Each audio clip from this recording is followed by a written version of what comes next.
Nour Saleh. I'm a Syrian citizen, uh,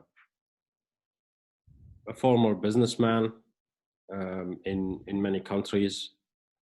Then, during the crisis we had in Syria, it was time shifting that took most of us from one point to another, where I was a businessman who is looking after business, doing export, import with many countries. During the crisis, I had to move back to Syria, where I stayed 18 months. Then I moved from Syria back to Georgia and then to Turkey, where I am based now. In 2012 until now, my home moved. Everything in my life was around the Syrian issue and the Syrian crisis we have with the people we have inside Syria. And that gave a different concept of the work I was doing. Before, when I was dealing with my business, the center of all this was my own interest or my personal interest. But these crises shifted all these things into a wider segment of the community that I need to pay attention to instead of my own interest. And that took me from the domain of my own business into a humanitarian field. And that started with a program called the Syria Civil Defense, or the White Helmets as they are known worldwide. I was from the very beginning with that program. We trained more than 3,000 members on search and rescue, where they were digging under the rubble to extract the casualties and the people who were targeted by air raids or shelling. And there was no international workers to aid them. So from the crisis, this program and this thing initiated with a group of civilians reaching us saying, we need to learn how to dig the rubble to extract the people. That was very challenging at the beginning. But later on, when this program managed to succeed with about 300,000 lives being saved by this program, it gave even wider view for us, where, okay, that's one country, one community, and small geography. But if you want to expand and check the crisis worldwide, it's huge. And 3,000 people had impact on one, like I said, geography or community, while we can achieve much more results on wider scale. And that took me, along with a lot of humanitarian workers, into trying to define the weaknesses within the communities where we can predict it, let's say, and help these communities to be prepared. And that also took us into another thing, to define the areas of weakness, the communities that are not aware of the type of risk they are having or might have. So we need to help and support these communities, building their resilience to face their own crisis, such as we did in Syria. From here, we came to different type of crisis this year. And this crisis actually came exactly where we were thinking. Like, imagine a crisis that will come to community. And this community now is about 7 billion people. So it's one large community. the purpose we have and the scale we need to work on is massive. And the world and this community, let's say, I'm not going to call it world, I'm going to call it community. Because with this crisis now, you can see that all the population of the planet Earth are trying to work together, waiting each other's to see the process of achieving cure or vaccine and how to do it. So that gives a deep view of the type of preparedness we need as community, as humanity, which we are not prepared for. Advanced countries with amazing advanced techniques in defense, in air defense, in different topics, you can look at them and say, wow, no one can invade this country. But like that, it's invaded with something no one is prepared for. Throughout the history, I'm not going to take you deep into history, but at least 1,500 years, you have a few occasions where this big community faced this kind of crisis.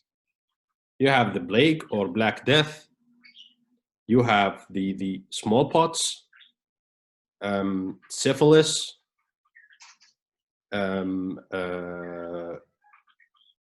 malaria. Look, these diseases came and caused huge damage with no one even prepared to face it. Is that due to lack of research, lack of preparedness? But I can easily say that our community, our Earth community, was not prepared for it. We have no resilience to face it. We have no steps that should be taken or measures to counter this kind of attacks. And that's why the casualties are huge. Losing one human life is a huge loss. So imagine we are talking about millions who are under risk. And that's not only in the advanced communities or the developed countries, it's worldwide, it's everywhere, it's on the planet. What are the measures that we are taking for it? No, that stress the need to build a culture for this big community to be prepared to counter these kind of attacks, this kind of crisis. From here, you can see that there is an opportunity, which we can call it an opportunity, and that's eyes-opening thing for everyone to see that, guys, we are not moving in synchronized way to counter this kind of attacks. It's not time to blame each others for it. Now I can see countries are sending medical supplies, sending masks, sending these simple things that shows you the mercy between human beings, which we need, which we should stress and say, hey, instead of supplying arms, let's supply something else. Don't fund with money. Give me something I need. I have the money, but I don't need it. The money will not cure any disease. But if you send me masks, that can prevent me from getting infected. If you prepare a vaccine, that will be the huge success, the victory of this community over one tiny, unseen virus. That's the eye-opening thing that we need to pay attention to. I see it as it's a crisis. It's a sad thing what's going on in the world.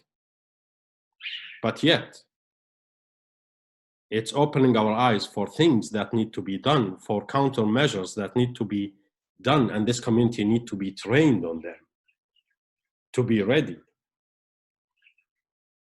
All the countries have supplies, have food, but because the communities are not trained on how to deal with this kind of crisis, you can see them fighting over a loaf of bread. The countries have supplies. Take what you need and you will be provided more.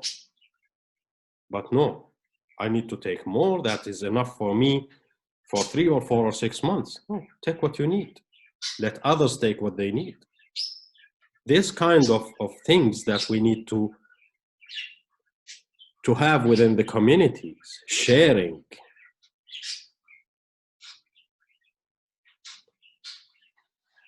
Through my time dealing with my own crisis on different levels,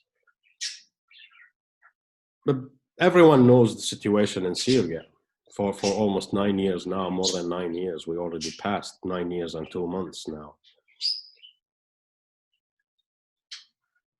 That was a huge thing to see how people are suffering, but still it's localized. Who can feel them?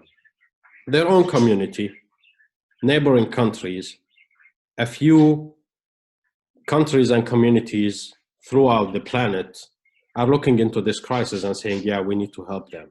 They need help. They are in crisis. But this on massive scale now. Syria is part of it. Europe, America, it's 5 continents facing the same crisis.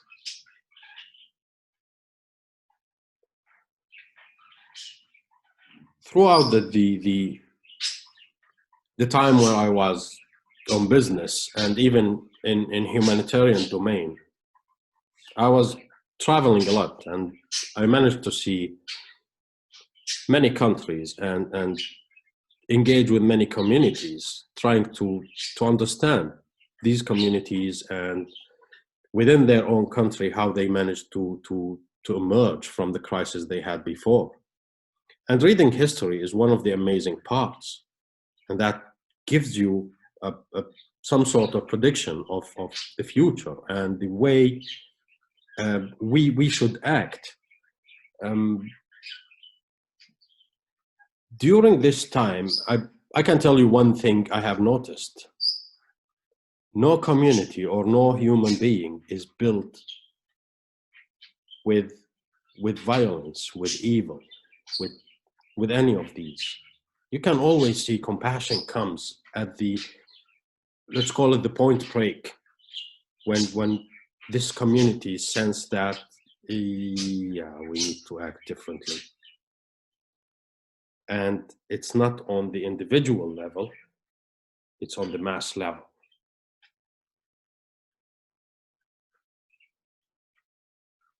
That's what pushed me the most into humanitarian work. Like I told you, I was a businessman. I finished my study in Syria. I moved into establishing my own business, and I took enough time to study, and I was instructor in pranic healing and arhatic yoga. And that's collecting and using life energy into healing and helping other people. All these things shaping your character and personality into giving personality. And by all means, when you are checking, you are taking by giving. And that's a universal thing. And that's very important to know, that if I didn't give, I will not be able to take. If I didn't sow, I will not be able to harvest. And that will go into all concepts of life. facing all the crises, facing wars, helping and supporting communities, by giving them this resilience, this ability, these topics to work on. We are giving. And by that, we are enjoying the results and saying, hey, I'm taking what I want.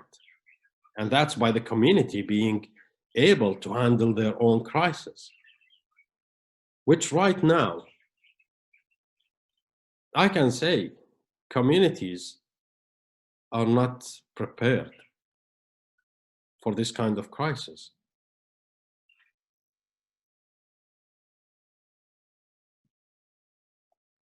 That will move us to another point, and that's the geography, the borders, all this stuff.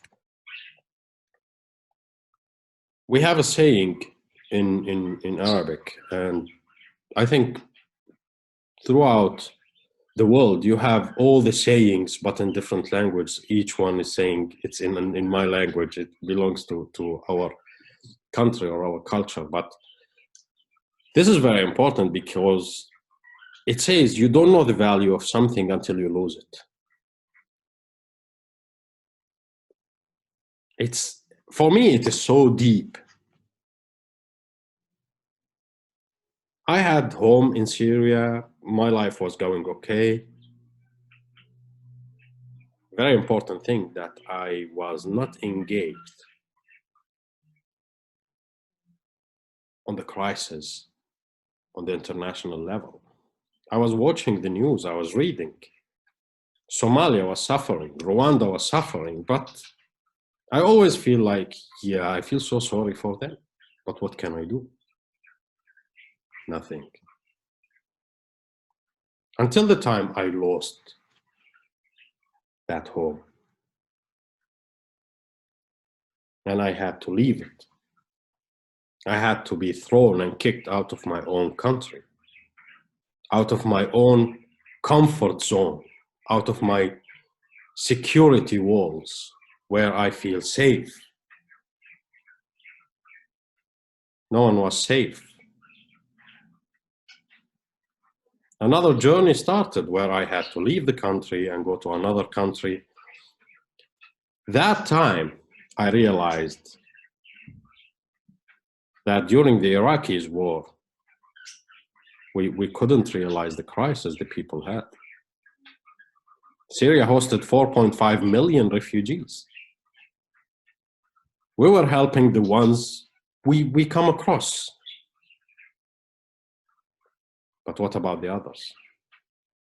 What kind of initiatives took place to help them, to support them? These people left their country due to war. They had to. They were pushed to through the chaos. What did we do? Have them in camps, settle them in other countries.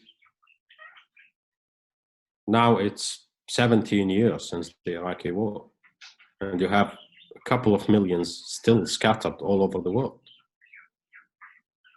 But if we were prepared to deal with such a crisis as world community, we would be able to manage, to influence the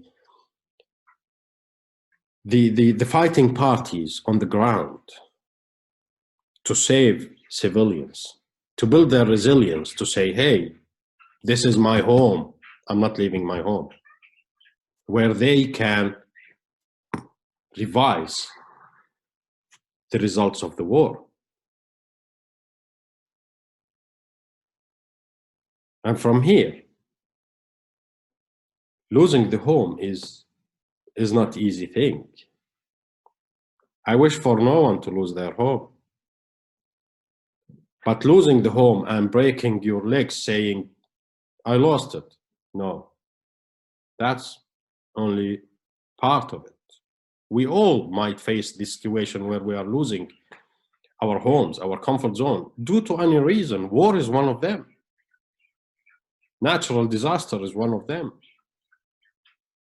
Virus is one of them. But when we carry our homes with us, that gives another meaning of our, I'm not going to call it fight, but our purpose of achieving, having the home wherever we go. Home is symbol, and this symbol exists wherever we go. Now I have home in Turkey. That's my home. That's my comfort zone. That's my secure walls with my birds, with my family, with my puzzles during curfew and quarantine. I had 8 puzzles and I am halfway through them all almost. But the most important for me is the human being, and that's my home. My home is not these walls. Well, at least I realized that these walls can refer home. The country, the land can refer home. But my home now is my wife, who is sitting in the next room.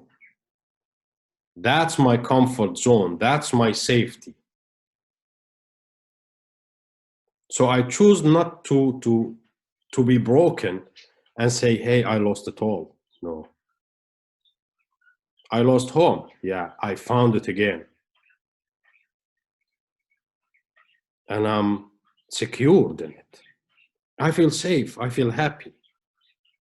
Within the walls. When she hugs me, that's more secure than any other bunker I can be in. Because I know that this home will never leave me and let go of me. So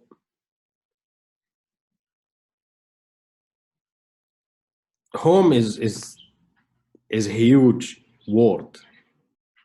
Like I told you, my home in Istanbul, unfortunately, I would love to show you one day my home in there, because it's big for me, because I can do everything in there. I have my own world in there. Working on humanitarian field it can be stressful and so tiring. Disappointment is big part of it. When you are debating and arguing with nations, with governments, sorry, not nations, with governments. We can't squeeze the nation into a government, but unfortunately the government's always squeezing the nations within their own grip. Shouting and debating in Geneva, in the United Nations, saying, guys, we need to take measures for people dying, for humanity suffering from many things. And this is the platform where we can address it. But with all these disappointments, are we willing to stop? No. Will we stop? No. As long as one human being is suffering, then all humanity is suffering. And that's the thing we can squeeze. One human is all humanity.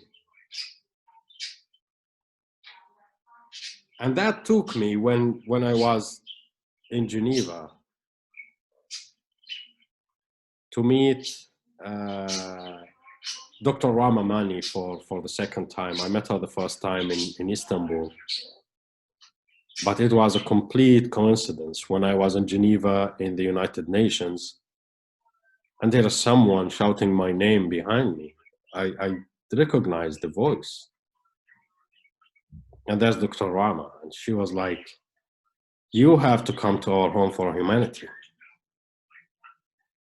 And I said, it's an honor to visit the home for humanity. I didn't know there is home for humanity. So I went from Geneva to Lyon, to Home for Humanity. And trust me, it gave me hope. Strength, I already have. Giving up, I already have it. I'm never giving up. But feeling with other people standing side by side with me and saying, hey, you are not alone with this fight. This struggle belongs to all of us. We will change it. So Home for Humanity, when I went there, the warmth of these people and the warmth of the home itself, with the concept, with the hospitality, with the kind of knowledge they have about all the crises, restoring your faith that, yeah, maybe the governments are not like that, but people are completely different. Nations are completely different. I spent 3 days in Home for Humanity, and guys, I can't describe it. It was my home. The home I lost for a long time. I was sleeping without, like a baby, as we say. Waking up with people smiling, talking, chatting, singing, reading poems, and at the same time sharing your pain. That's a big thing. Home for Humanity representing the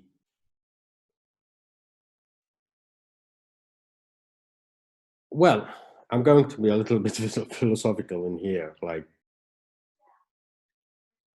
utopia, but the utopia that you can manifest, not the Aflatonic one that everyone is saying it's a myth. There's no way that we can achieve it. But Home for Humanity is telling you, hey, this is your home, this is your haven. Come here, you are safe. When I first came to Turkey, I had the opportunity to do like many other countrymen of mine. Cross the border, go to Europe. You are safe.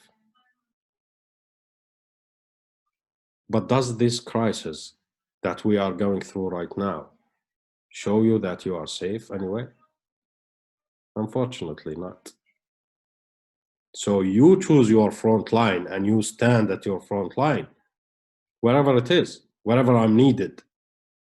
And that's the culture that we need to develop within the communities. Havens can be everywhere. We can create our own haven. We need support for that. Communities need support for that. It's not a miracle that we are going to plant within the community. No, it's a long process. It's hard and painful process. But the moment it kicks off, it's going to be like a snowball, rolling and growing. Home for Humanity, for me, represented that core where you can achieve this, where you have people willing to adopt your cause and go with you to support you to the maximum to reach it. When we started with the scale of community, small community in northern Syria, I was thinking we are alone. Yeah, there are a few governments supporting us, but it's also for their own interest. That was my perspective when I started. Yeah, why this government is supporting me? Because they have some sort of interest that they are looking after.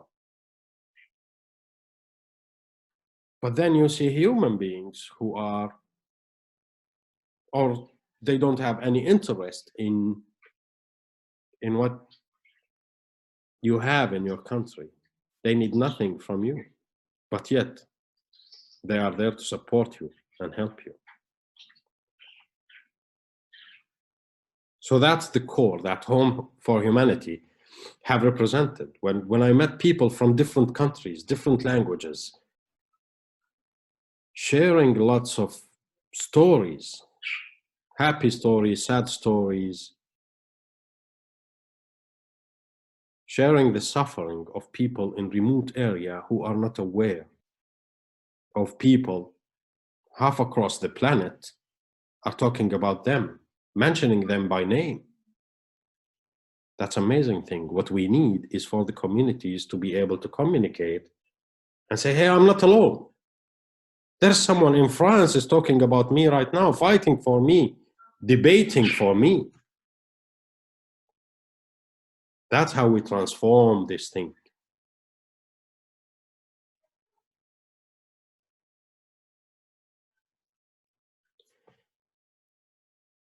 If I will keep going talking about Home for Humanity, it will take me a long time, and I will not be able to fulfill what I want to talk about it.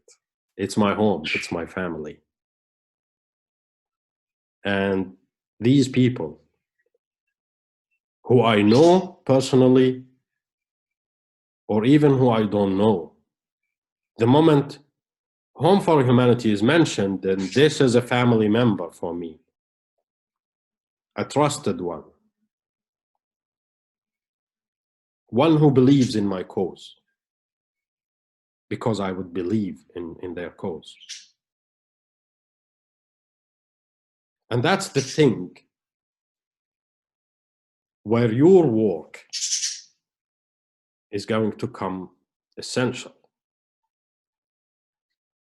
Home for Humanity can open you to many communities, to people representing communities, people who are willing to take your message and deliver it to communities in their own language, without the barrier of saying, yeah, you know, communities can be conservative, especially during crisis. If I'm suffering and someone from another country with different language, with different culture comes to me and saying, yeah, I would say, what they know about my struggle. But if that person or team or group comes with one of my own and talking to me, not as interpreter, not as someone who is delivering the message, someone who is initiative with them, trust me, that will open the door immediately. And Home for Humanity, with all the diversity in there, is representing this.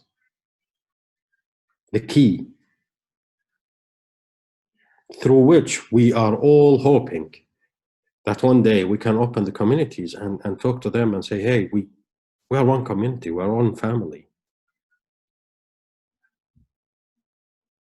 You don't need to carry your struggle and run across border. We can bring the border to you and bring the communities in there to support you in your own geography. In Home for Humanity, in the charter, you can see the second one that says, Earth is our shared and sacred home. And that's amazing title to anything you want to address. When we believe in this and have the communities convinced that this is what we need, we can achieve what we want. And we will. Lots of failures we might face, a lot of opposition we might face on our way, but we will keep standing and we will keep going on. It's a small Home for Humanity, an entity, a couple of 100 square meters, located somewhere.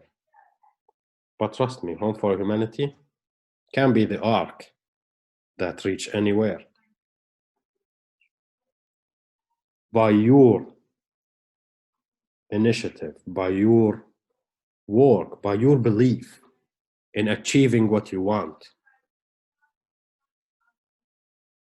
And I think that basically summarize a little bit of what I want to talk about through this. Thank you. Thank you very much for sharing. I think we have more than enough to open the Q&A and to maybe follow up on the first theme of the emerging opportunities out of this current crisis. You've mentioned the notion of resilience, and as you've identified, most communities are not ready, they are not prepared. Is this time the defining moment to maybe teach people how to become resilient, to instill resilience in communities, and how would you do so? The good thing about the technology we have nowadays is that I can reach you at your home and you can reach me at my home without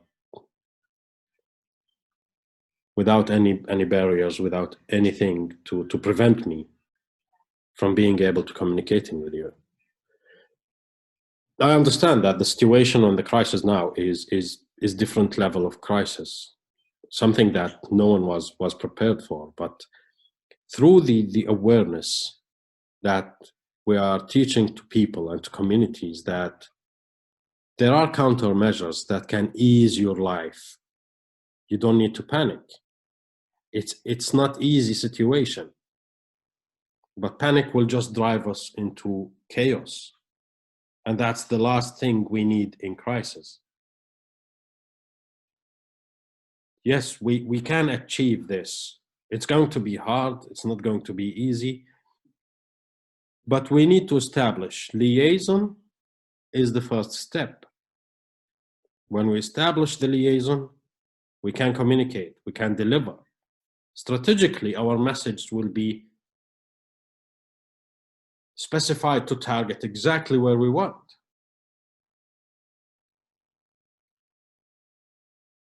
The communities together, when they are united, when they are facing the same crisis, they can by their own come with solutions. They can develop things that can support them, each one with their own geography.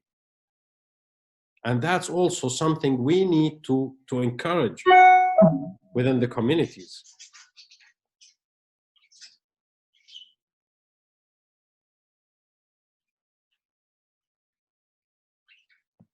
Thank you for this insight. And now if we would like to maybe scale the impact of one initiative or one entity, as you've mentioned, let's say Home for Humanity, if we want to scale this impact, and with your expertise of scaling initiative from a group of civilians to a large impact, how would you go about scaling such an initiative?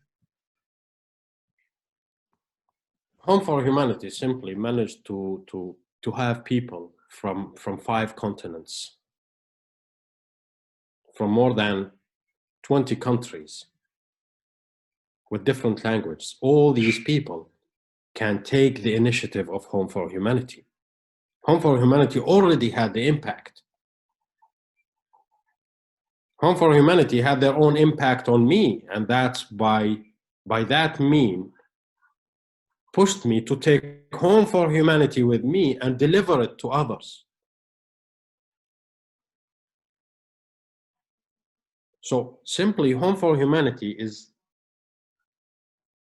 is running with a noble cause.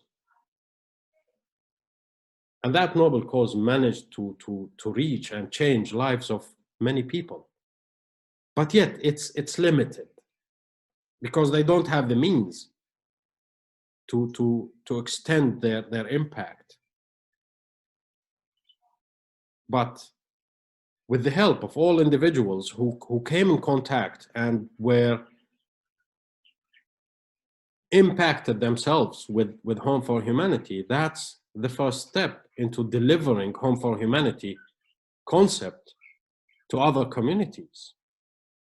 Through me, to my community, whether it's on small scale here in my family, and that's the keystone. Family is the first place where you have the Home for Humanity, where you have compassion.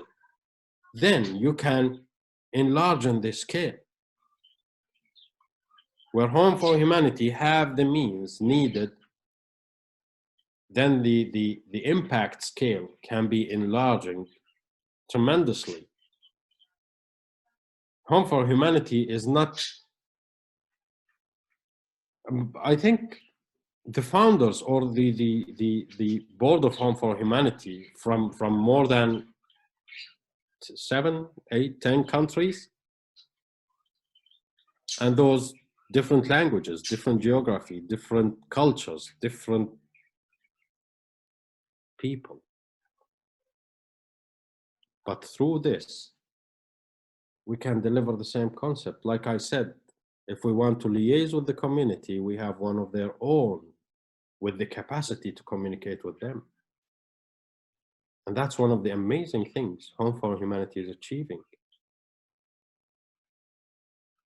All of us will be spokespersons for Home for Humanity, one way or another. If I believe in it, I'll be talking about the amazing goals they have, about the vision, and what they are trying to achieve with the communities, with humanity. Let's call it one community. That's humanity. And that's what our home is trying to achieve. Yes, it makes a lot of sense, this interconnecting of communities until you reach the critical mass and it becomes one large community. Maybe, Stephanie, you have something to add based on Home for Humanity? I'm a bit overwhelmed at the moment, I'm sorry. So many thoughts going through my head right now.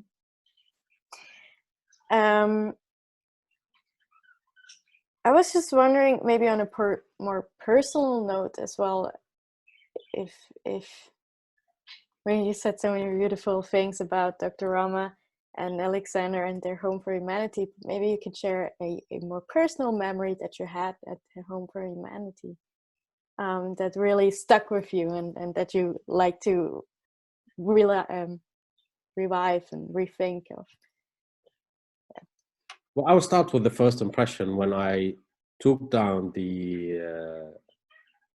when I crossed the gate going down to the home, and just over the hill when I was looking at the trees, at the forest, at Chi, the dog. Everything was amazing. Let me speak on the energy level. You feel peace when you take the first step. I just felt peaceful. I'm happy. I was struggling in Geneva with the United Nations, and I was so frustrated and angry. And the moment I stepped in there, I was like, I feel good. You see that positive energy that radiating from that home is amazing. With Rama is standing at the front door to say hi and welcome. With Alexander sitting in there and amazingly talking with people, communicating with them, trying to share every single thing. If you want to drop all the heavy load of stress and pain you have on your shoulders, they are willing to take it.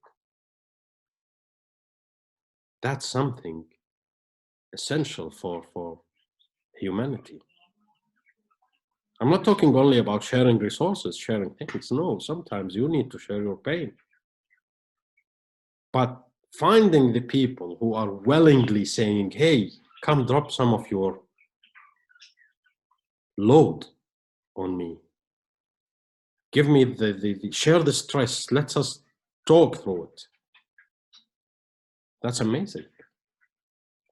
Spending 3 nights in there and having day-to-day life with them. Like I told you, they are my family. So seeing Alexander's office and library and reading room. That's amazing, because I can spend hours in there. Hours just looking and checking and manifesting what my wish list, if I want to start reading or doing something, or checking the art in there. The art is something else. It's amazing. Having a bed in there when I go for a visit, and I know that I can just lay in here and crash and sleep and rest. That's amazing. Sharing a glass of wine with the family, with love, at the evenings, sharing stories about the communities, what they have, what they are struggling with, trying to work out something that we can collaborate to achieve and help through. That's amazing thing. All humanity needs to know about this thing. It will, one way or another, restoring the humanity within ourselves.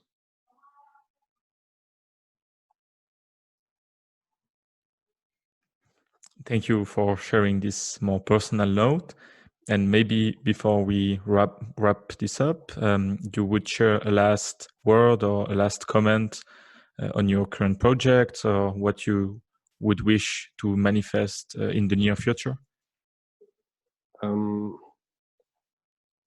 right now, I was in the process of registering an entity in France, and that's to help communities building resilience and getting them prepared for crises of different types, and that based on the community needs assessment, and providing them with the methods and trainings they need in order for them to initiate and emerge from these crises without the support and help of others. So I'm not going to give the fish.